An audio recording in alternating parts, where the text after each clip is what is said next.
Hello. So here is one question which I received in the comment section, and as I remember, I have already shared this kind of scenario in my shorts also. So let me repeat this question.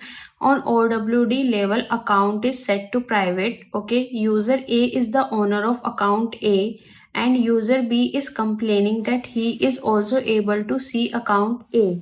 In order to resolve, what you will do, any debugging, there is no role hierarchy is there, no relation between user A and user B.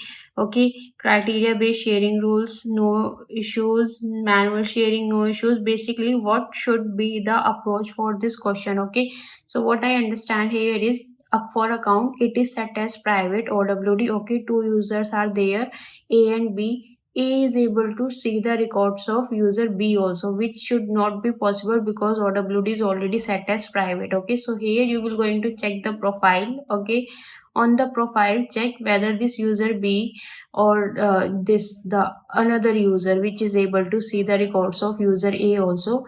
Check on the profile whether on this profile the user is having for the account we view all and modify all permission or not. Okay, either on the profile or on the permission sets. Okay, because you already mentioned that there is no role hierarchies and something. Okay, so the possibility is there that the user here, the another user who is able to view and edit the record, is because on the profile itself he is given all the access, that is view all and modify all, which will going to override your record level access also. Okay,